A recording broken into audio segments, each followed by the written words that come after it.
wishing you a very happy Ganesh Chaturthi. And today I want to share with you the spiritual significance of Lord Ganesha.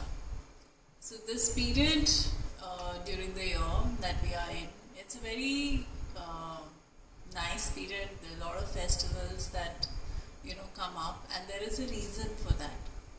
So anybody who follows Hinduism knows that nothing really starts, no worship, no ritual happens without worshipping Lord Ganesha. So this is the beginning of a period which is also known as Dakshinaya, which means that it seems like the earth in the celestial sphere seems to be moving in a downward spiral. But actually what is happening is it goes into a period of darkness before coming into light. And this period of darkness is a very feminine period. It is a period of, when you're in the void or when you're in the womb. And it's a period to gain a lot of insight, knowledge. So you'll notice that a lot of feminine and earth-based rituals start after this period, which we'll have Shraddh, we'll have Navratri, and we'll have, then all the festivals follow that. All of these are related to the feminine aspect of life. And Ganesha is also a creation of Ma Parvati, which is a feminine energy. And like we are all creations of the goddess. And we have a part of Shiva, which is consciousness within us.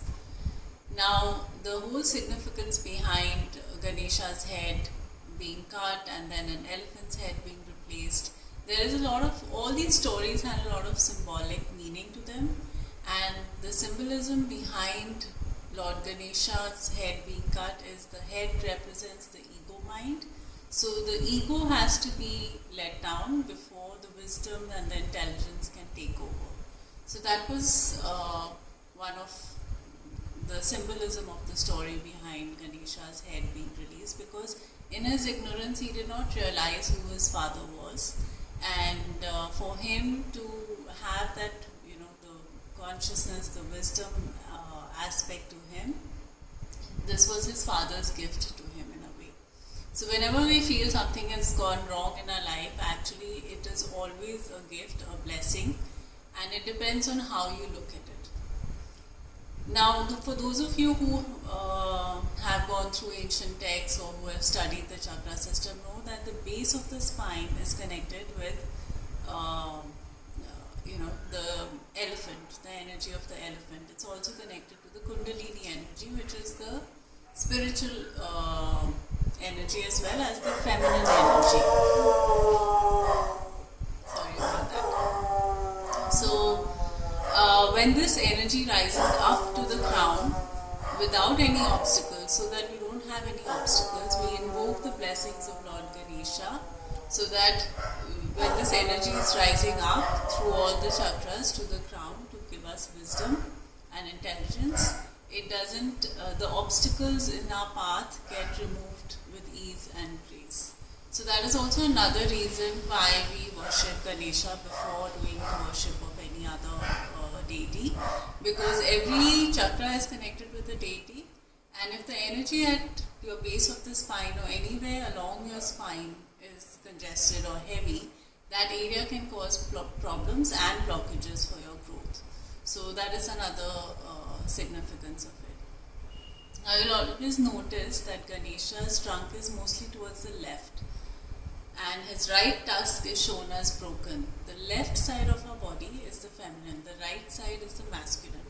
So Ganesha uses feminine wisdom and intelligence to overcome his obstacles rather than physical strength. And this is again showed in the story of Lord Kartikeya and Lord Ganesha, where they both were told to go around the world 7 times to prove their might and intelligence. And Ganesha used his intelligence and Lord Kartikeya used his might. So every story has a symbolic meaning to it, and it's like when you get into it, when you understand it, it's very interesting.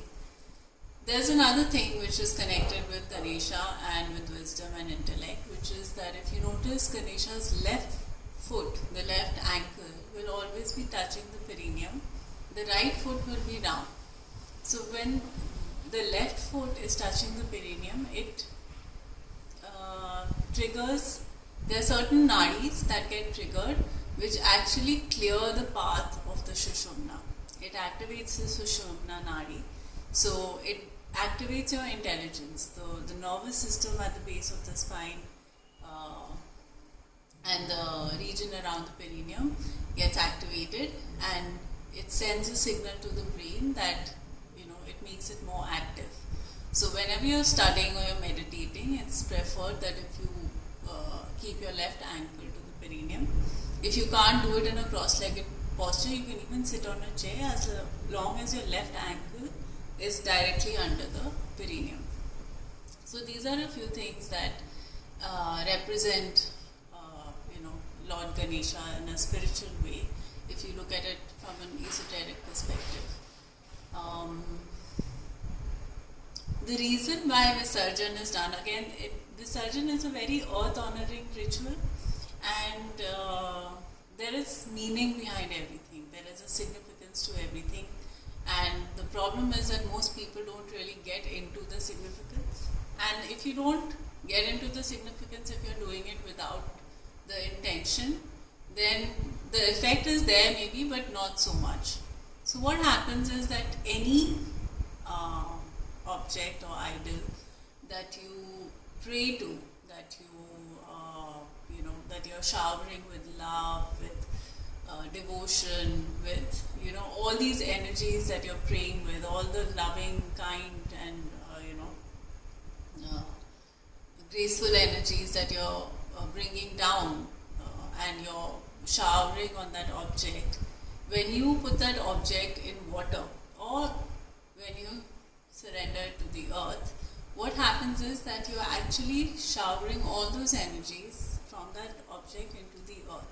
And water is something which absorbs energies very quickly and very fast, and since we have the earth is mostly water, so what happens is that those energies get dispersed all around. It helps in moving the energies from one place to another with ease.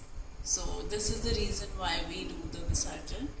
And if there's any other thing or any other doubt if you have, do let me know. Today in our session we did a meditation specially on activating the basic chakra and activating the crown. So if you're interested in that, let me know. I'll send you the link.